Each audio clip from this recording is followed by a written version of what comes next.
வணக்கம், நான் உங்கள் வழக்கறிஞர் ஜார்ஜ் பெலிஜின். இந்திய தண்டனை சட்டம் பிரிவு 124 பற்றி தான் இந்த வீடியோவில் பார்க்க போகிறோம். செக்ஷன் 124 ஆஃப் IPC பற்றி தான் இந்த வீடியோவில் பார்க்க போகிறோம். வாங்க வீடியோக்குள்ளே போகலாம்.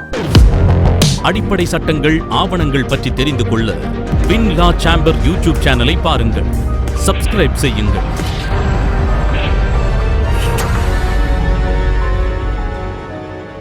செக்ஷன் 124 ஆஃப் IPCயில் என்ன சொல்கிறாங்கன்னா, கவர்னர் இல்லைன்னா பிரசிடென்ட் அவங்கள தாக்குவது, அதாவது ஒரு அசால்ட் பண்ணுறது சம்மந்தமான பனிஷ்மெண்ட். அப்படின்னா என்ன பனிஷ்மெண்ட்டுங்கிறது தான் சொல்கிறாங்க. அதாவது செக்ஷன் 121லேருந்து செக்ஷன் 130 வரைக்கும் நம்ம அகெயின்ஸ்ட் ஸ்டேட், ஒரு நாட்டுக்கு எதிரான குற்றங்கள் பற்றி தான் நம்ம பார்க்க போகிறோம்.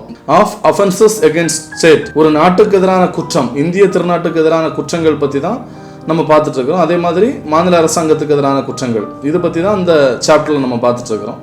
ஒரு கவர்னர் இல்லைன்னா ஒரு பிரசிடென்ட் ஒரு இடத்துக்கு வர்றாங்க, அவங்கள அசால்ட் பண்ணுறதுக்கு முயற்சி பண்ணுறாங்க, அதாவது தாக்குவதற்கு முயற்சி பண்ணுறாங்க, இல்லைன்னா அவங்கள தாக்குவதற்கு ஒரு திட்டமிடுறாங்க. இதில் எதுனாலும் பனிஷபிள் அஃபென்ஸ் தான், அதை தான் சொல்கிறாங்க. நாட்டுக்காக ஒரு சட்டம் இயற்றாங்க, அந்த சட்டத்துக்கு எதிரான ஒரு போராட்டம் இல்லைன்னா ஒரு போர் தொடுப்பது, இது சம்பந்தமாக ஒரு தாக்குதலை ஏற்படுத்துவது, இது போன்ற குற்றச்செயல்கள் அனைத்துமே தண்டனைக்குரிய குற்றம் அப்படிங்கிறது தான் இந்த செக்ஷனில் சொல்கிறாங்க. செக்ஷன் 124ல் சொல்லியிருக்கக்கூடிய அஃபென்ஸுக்கான பனிஷ்மெண்ட் பார்த்தீங்கன்னா 7 ஆண்டுகள் வரை சிறை தண்டனையும் அபராதமும் விதிக்கலாம். அதுதான் அதிகபட்ச தண்டனை அதில் சொல்லியிருக்காங்க. கிளாசிஃபிகேஷன் ஆஃப் அஃபென்ஸை பார்த்தீங்கன்னா நான் பேலபிள் அஃபென்ஸ், நான் காம்பவுண்டபிள் அஃபென்ஸ், காகனைசபிள் அஃபென்ஸ். செஷன்ஸ் கோர்ட்டில் தான் ட்ரையல் நடக்கும். வீடியோ தொடர்ந்து பாருங்கள். இந்திய தண்டனை சட்டம் பற்றி வீடியோஸ் நம்ம பார்த்துட்டு இருக்கிறோம். வீடியோ உங்களுக்கு பயனுள்ளதாக இருக்கும்னு நம்புகிறோம். வீடியோ பற்றி உங்கள் கருத்துக்கள் எல்லாம் நீங்கள் கமெண்ட் பாக்ஸில் கமெண்ட் பண்ணுங்கள். உங்கள் நண்பர்களுக்கெல்லாம் இந்த வீடியோ ஷேர் பண்ணுங்கள்.